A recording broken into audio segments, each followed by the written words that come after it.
Yeah. So we would be moving on whenever we feel like it. Whenever you feel like it, you can go in any order you want. You can, yeah. This is totally student driven. Okay. You can begin whenever you're ready.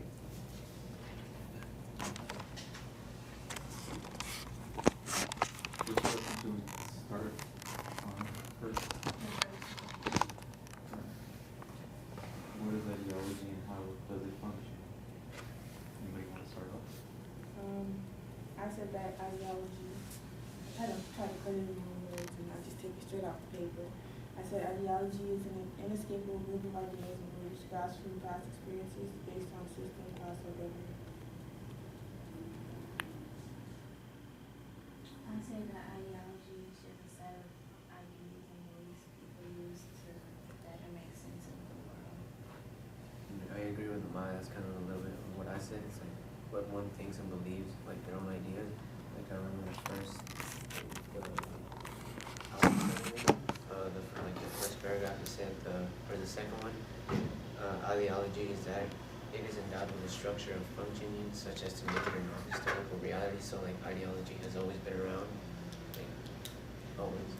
Going back to what Maya said, I said that and I added that ideology is sort of like a lens from but it's outside to like what we take into our brains. I agree with Beto. I kind of said a similar thing. I said it's kind of like the filter, like Mr. Robo was explained to us. It's like how we interpret everything.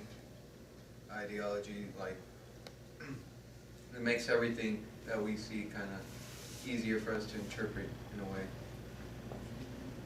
This is, we all have different ideologies that filter, like it makes it clear that we don't know what really is going on, and that ideology is a filter. So what if ideology wasn't around? How would everything be? I don't think we would exist. Yeah. If You ideology. can't exist without ideology.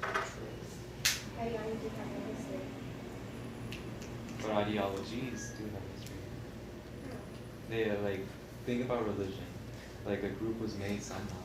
It must come from one thing that like sparked it and made it grow. So Also, like what you said about the ideology, in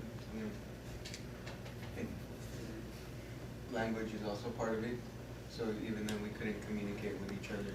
We couldn't do basic things that we're doing now. Yeah. Like this whole idea of clothing is part of ideology. To be naked. It's true. I agree with you guys. And adding on, well, going back to the question on how does it function, in the text from Althusser it says ideology represents the imaginary relationship of individuals who are conditions of existence. So that's a quote from Althusser's writing. And so what I thought it meant was that it makes connections and basically helps us organize things, even though they may not have any actual relationships between like certain objects or subjects. I agree with that, Talia. I didn't use a specific quote, but I referenced Althusser's article. I said it's like made up just so we can justify like our beliefs. It like our beliefs, like even though they're like some of them don't make sense, the ideologies like give a reason for those things. I agree with Amaya because the way you see things is actually based off of your beliefs and how you were educated. Like, let's say religion.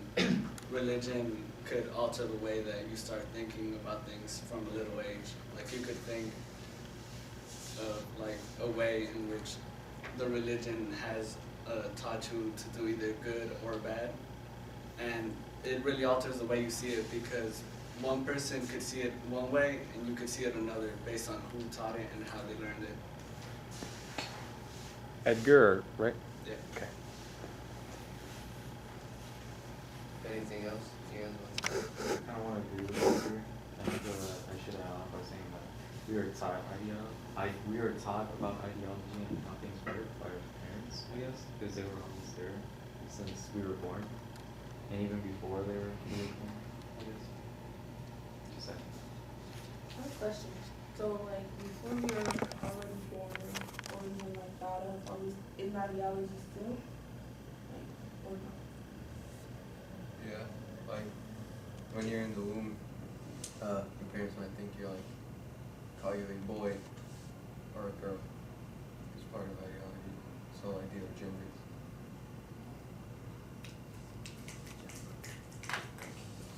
Any other comments? So you can answer question 2.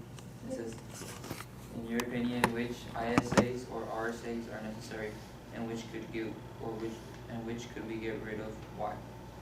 Well, since I said my opinion, I said that all the ISAs and RSAs should stay.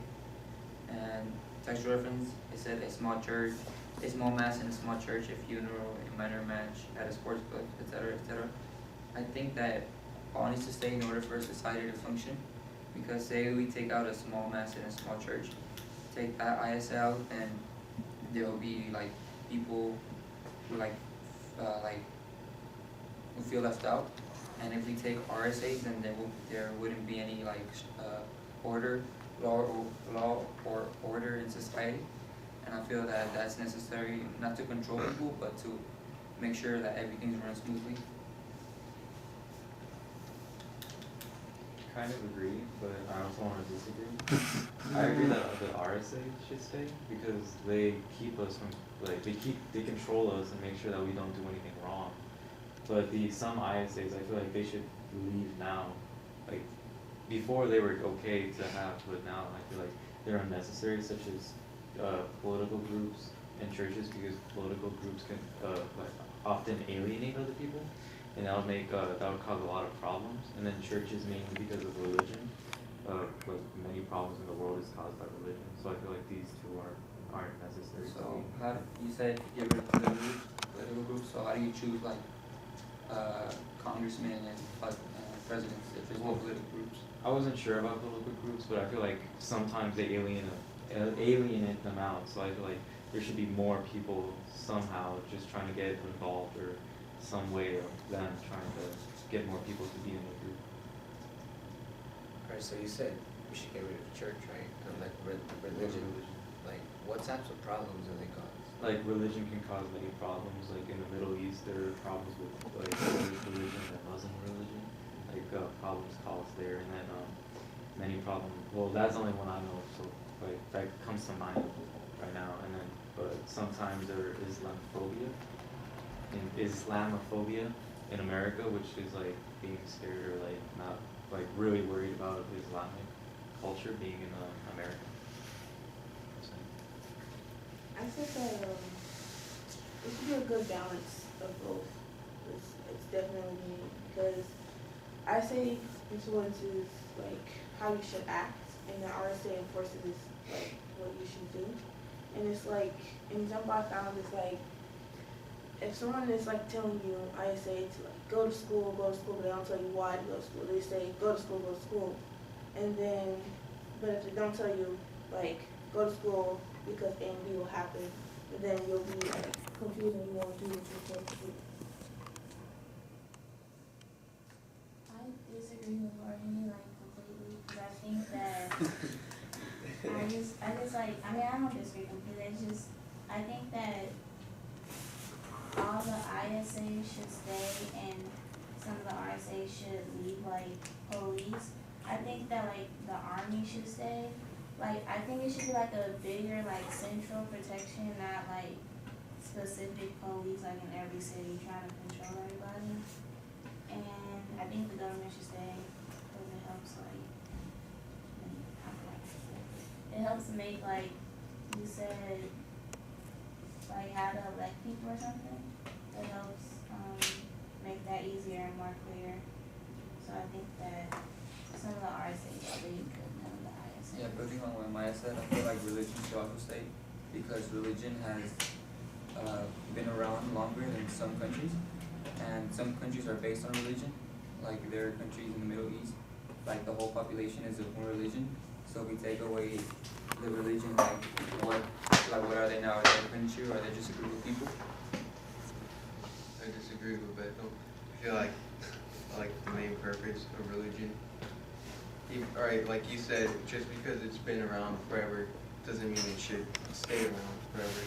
Like, there's lots of things that are so, I don't know, murdered. It's just because it's like been around with us forever doesn't mean it should still be acceptable, or it should be acceptable at all. So how do you get rid of it?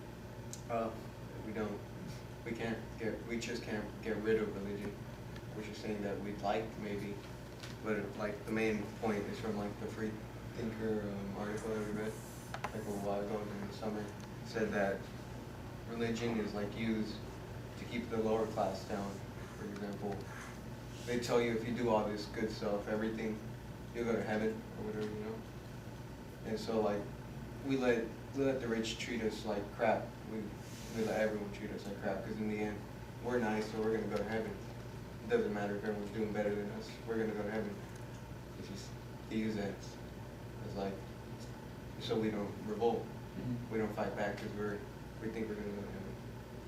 Yeah, I agree, because some people rely on religion in order to find a sense of the world and what good and what bad they should be doing. It's like a justification of what they should be doing in the world, so they don't just be walking around like confused and not knowing what are they doing, if it's good, if it's bad. Sometimes they don't have religion, like, by their own rules. They don't care about religion, so they live by their own rules, and whatever they detect what's good or bad, they live by that. I agree with Beto at first when he said that you need the ISA and the RSA to like function. But like if I had to choose, I said that I would rather like keep RSA and get rid of ISA. Because like ISA functions through ideas that higher rank decisions put in your head to keep us civil, and like it convinces us that we have to be a certain way. And so like I would rather like fight for what I believe for and like get thrown in jail or get beat or whatever. But like I'm not letting people put like stuff in my head, so like I would rather believe what I believe is right or wrong or whatever, instead of other people telling me like what it is. I think you still can do that even when you're still in ISA. People drop out of school, like that's not part of the school ISA, you know. You still can do that and go by your own rules. But you don't have to follow every rule of the ISA or the RSA, you know. True, but you know like the RSA like they convince you to be a certain way that you don't like be forced to. But I'm saying like I would rather be forced because I'm fighting for what I believe for. You know what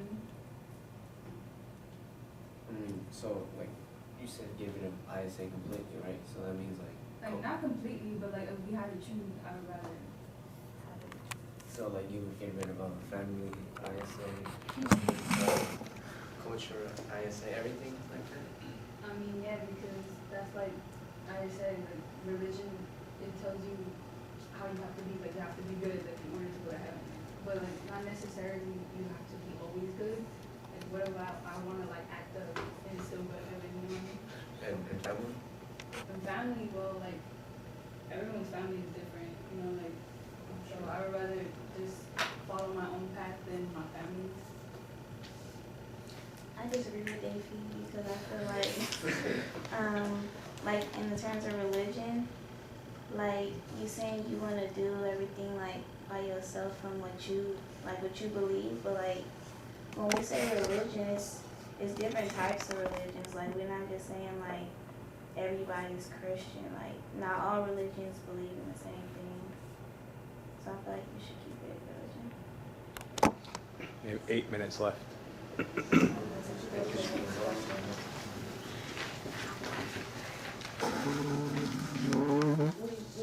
we have to choose either or do we have enough time to go for the last one? Up to you guys. What do you guys think? Do the last one or the next one? Last one? Okay, so in what ways can we use this to function as ideology? Should we? What do you think, Lamonte? I don't think we can like resist it. Like it was always be here, so like we can like avoid it. Cause like it makes us understand the world better. Yeah, I agree with Monte. And I also like to add, like, I wouldn't necessarily say we can resist it, but I would say that we can have a little bit more freedom by using free think using free thinking and or like free thought. Because if we use free thought, then we are able to make our own choices on what type of ideologies we would like to be a part of, instead of having it being put on top of us by like family ISA or like religious ISA that you just happen to be here with like when you're born. And so if we use free thinking, then we can have like a little bit more freedom in ideology, and even despite like the fact that we can't actually like get out of ideology completely. I agree with Octavio and what Lamont say that how ideology is like it's always there rather than if no one notices or not. So like, you know, even if we want to exist it, then we can't. So like, I mean, it's always gonna be there.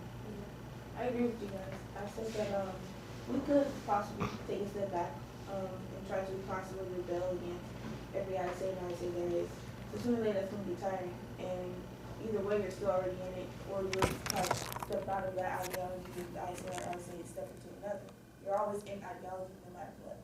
And I took that from that They Live, We Sleep from when Nada got the glasses and Frank and him had that fight, and then Frank finally put on the glasses and they were in that hotel, and he told him I don't remember his exact words, but he told him basically to don't wear them all the time because it feels like a crane turning in your skull.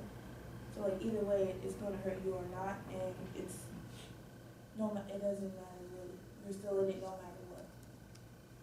I agree with you guys. And officer said that it was conception or something like that, that it's subconscious, so you don't think about doing it, you just do it automatically. Like you're like, oh my god, this is ideology. You know, it happens. And that, you know, there's nothing you can do about it.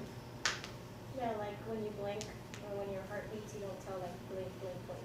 Like it's like you subconsciously do it, just like ideology.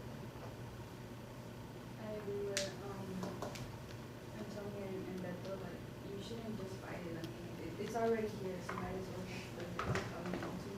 Yeah. And just like go on with your life. Let's have perspectives of one. We don't all think the same. So that's what like makes the world understandable, I guess. Like we all can understand it in different ways. You do Jesse. Don't you guys think that we should just try to resist it, because no matter what, like it's gonna be here and we're gonna like, have to deal with it. And I don't think we like should, because also because they're going to even if you're rebelling, you're still like kind of following someone's like ideology. Like you weren't the first one to like think of it, so you're just kind of like following someone else's ideology. I'm gonna agree with you guys. Like I feel like, you know, most of us didn't think about ideology until we got into this class, right? But clearly, like it was a part of our lives. So I kind of feel like, you know, like even if we tried, you know, like it would still be there, like as a caution. Yeah, like we use ideology like without knowing. Like if somebody like not taking it, they're using it even though they never heard of it. Should we move on to You got 4 minutes. Was Marx accurate with his critique of capitalism, especially number 1, number 2, and number 3? How accurate?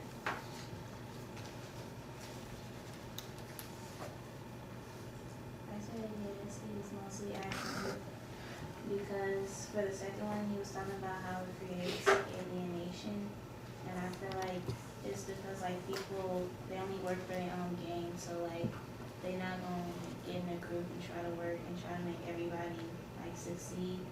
They're gonna do it themselves. And then the third one was it makes people cruel, and I think that's true, because like when people start to go against each other for power, they would do anything to get that power, even if they have to be cruel. Yeah, I agree with so I agree with Maya. Because yes, he was capitalism in a sense creates monsters that make money. Capitalism is a system where people are pinned against each other, and if you're too nice, then you're kicked out. Also, that whole system of capitalism, he says that it's old-fashioned in a bad way, that it's old and overused and it's tired. Like we should like try a new way to have people do what they're supposed to do without them having to attack each other or having some group be kicked out or anything. And, you know, and the third critique that Marx said. It said that it keeps a capitalist from being a fully developed, kind, and caring human being, and makes them a cold machine. It said. So, like nowadays, now you see all these rich people. Sometimes, like, I was out in Daly City once, in San Francisco. No, I was in downtown San Francisco, and there was like this, you could tell he was rich, right? He had everything rich, and then this one homeless guy came up to him and was like, hey, you think you can spare $1?